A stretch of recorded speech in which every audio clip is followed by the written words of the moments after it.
These are two brand new gaming mice from Turtle Beach. It's the Kone II and the Kone II Air, and they're pretty much the same except the Air model's wireless. The Kone features an iconic design that's known for its insanely comfortable ergonomic shape.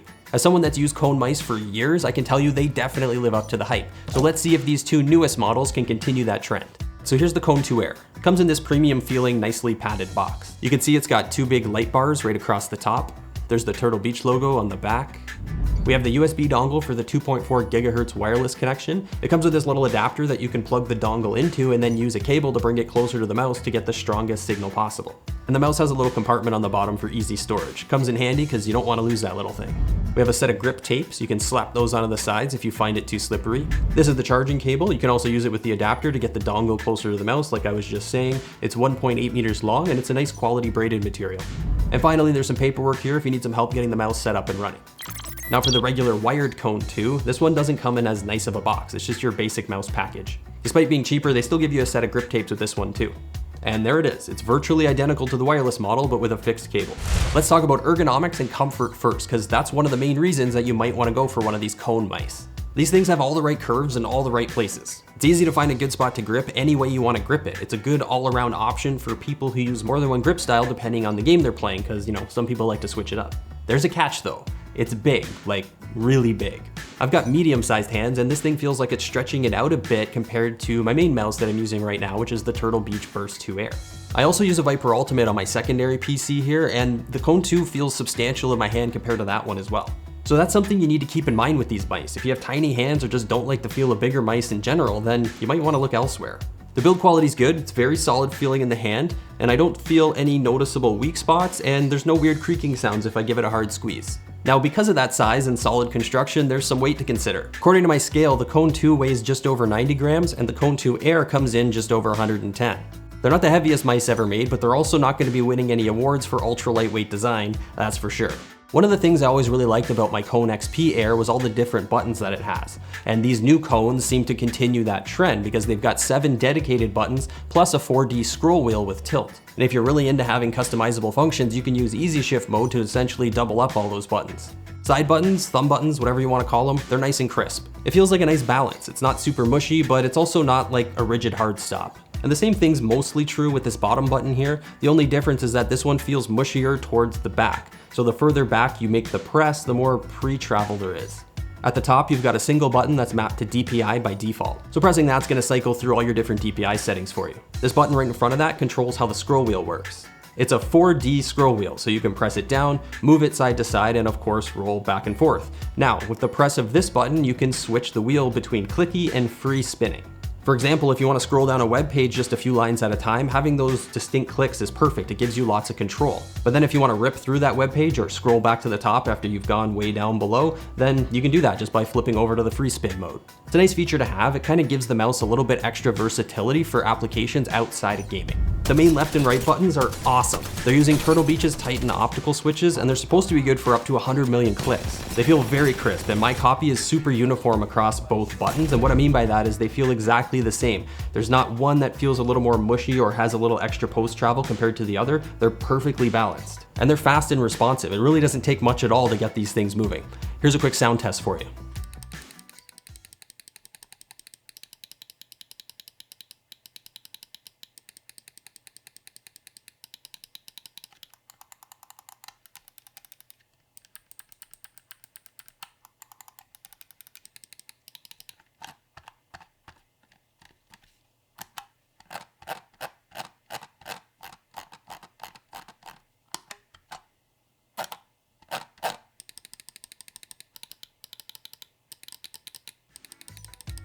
Underneath, you'll find some heat-treated pure PTFE glides. This stuff's common on a lot of gaming mice these days, and it works great. The mouse feels very smooth over both cloth or hard surfaces. Tracking's being done with an upgraded Owl Eye optical sensor with 26,000 DPI resolution and 650 IPS tracking speed. Those are big, impressive numbers. They're competitive with a lot of other gaming mice in this category that are out there. But to me, it doesn't really matter. I use between like 650 or 800 DPI, so whether it comes with 26,000 or 26 million, I still don't really care. All that matters to me is the performance and the experience.